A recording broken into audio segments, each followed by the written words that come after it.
GST word तो सबने सुना होगा, बट क्या आपको ये पता है जीएसटी रजिस्ट्रेशन कौन कौन सी कंडीशंस में एप्लीकेबल होता है? जीएसटी रजिस्ट्रेशन के लिए कौन कौन से डॉक्यूमेंट्स रिक्वायर्ड हैं और जीएसटी सर्टिफिकेट कितने डेज में इशू हो जाता है, मैं आपको बताती हूँ। 2017 में गवर्नमेंट ने सारे इनडायरेक्ट टैक्सेस को रिमूव करके एक टैक्स लॉन्च करा जिसका नेम था GST, goods and services tax, with the intent of one nation one tax.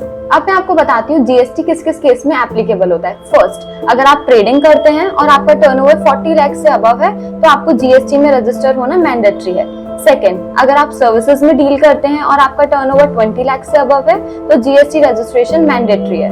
Third, अगर आप इंटर स्टेट सप्लाई करते हैं, मतलब एक स्टेट से दूसरे state, for example Delhi to Uttar Pradesh या महाराष्ट्र टू कर्नाटका डील करते हैं तो जीएसटी एप्लीकेबल है। फोर्थ, इंपोर्टर या एक्सपोर्टर हैं तो जीएसटी एप्लीकेबल है। फिफ्थ, अगर आप अपने ही सिटी में गुड्स ट्रांसपोर्ट कर रहे हैं जिनकी वैल्यू 50,000 से अबव है तो आपके लिए ई वे बिल बनाना मैंडेटरी है जिसके लिए आपको जीएसटी में रजिस्टर होना होगा। सिक्स्थ, और अगर आप ई कॉमर्स पोर्टल पे सेल करना चाहते हैं जैसे अमेजोन या फ्लिपकार्ट जैसे पोर्टल पे तो भी जीएसटी मैंडेटरी। जीएसटी के अंदर 4 टाइप के टैक्स एप्लीकेबल होते हैं। First CGST, second SGST, third IGST and fourth यूजीएसटी। अगर आप अपनी स्टेट में सेल कर रहे हैं तो एसजीएसटी एंड सीजीएसटी एप्लीकेबल होता है। अगर आप यूनियन टेरिटरी में सेल कर रहे हैं तो सीजीएसटी एंड यूजीएसटी एप्लीकेबल होता है। अगर आप दूसरी स्टेट में सेल कर रहे हैं तो आईजीएसटी एप्लीकेबल होता है। जीएसटी रजिस्ट्रेशन के टाइम पे इन डॉक्यूमेंट्स की रिक्वायरमेंट होती है। आईडी प्रूफ ये है, एड्रेस प्रूफ ये है।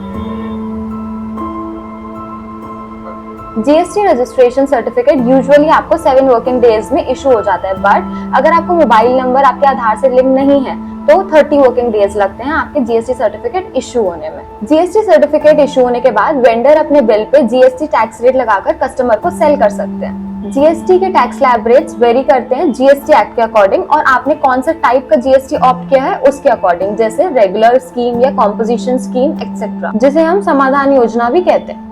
जीएसटी रजिस्ट्रेशन के बहुत सारे टाइप्स होते हैं जैसे regular registration, composition, says, e commerce, casual registration and etcetera.